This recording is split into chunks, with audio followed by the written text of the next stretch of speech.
Good day everyone, my name is Susilito L. Ramos and I am the last reporter of Chapter 8. Exercising curriculum leadership in selecting textbooks and other instructional materials. Teachers should be empowered to select the textbooks and other instructional materials that they use or that they need in their classes. In some schools, teachers are enjoined to participate in the textbook selection process. However, in many schools, administrators are the ones selecting the textbooks for the school. It is logical and proper to include teachers in the process since teachers are ones teaching the subject and they know better the needs and natures of their students. They must be given freedom to decide what textbooks or what instructional materials they are going to use and what is the needs of their classes or what is the needs of their students. In 2015, the Department of Education developed a framework for developing and selecting textbooks and other instructional materials. The framework prescribes that all textbooks and instructional materials are aligned to the K-12 curriculum. The textbooks and the other instructional materials should follow the curriculum standards and competencies prescribed by K-12 curriculum. Bullet number 2 is contain expert system of knowledge. Authors that are expert in their fields should write the textbooks and other instructional materials. It is also important that the contents of the instructional materials are accurate and up to date. Next bullet is have provision for differentiated instruction. It is important to provide activities and assessment strategies that are relevant to the learning styles and thinking preferences of the learners. The needs of slow learners and fast learners should be considered. Next is provision for reflective thinking. The instructional materials and textbooks should engage the learners to develop deeper understanding of the lessons, develop critical and creative thinking, and encourage reflective thinking. Last bullet is provision for parental and community involvement.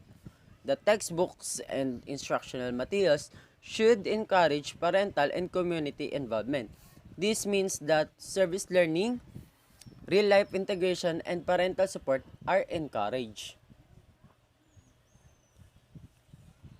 Teachers as curriculum leaders make sure that all necessary instructional materials they need to implement the curriculum are provided. They also ensure that these instructional materials are relevant and responsive to the needs of the learners. At all times, teachers are encouraged to develop their own instructional materials from objects and materials that are available in their locality. They are expected to innovate and create in developing relevant instructional materials for their classes. So, let's move on. Developing teachers as curriculum leaders. Curriculum leaders are trained and developed. They are products of different in-service and pre-service teachers education program. They also develop their skills from their teaching experiences and encounter with great teachers. They are products of mentors and they are formed by supportive professional work environment. There are few important factors that need to be considered in the development of teachers as curriculum leaders. Teacher empowerment. Teachers need to be empowered to make important decisions, solve problems, take actions, and innovate in their own schools and classes. Number 2 is efficient system. Teachers need to work in an efficient working environment. They need to be part of a system that is collaborative, professional, and effective. Number 3 is mentoring system. Teachers, especially the neophyte teachers, need mentoring from effective and model mentors. Number 4 is administrative support.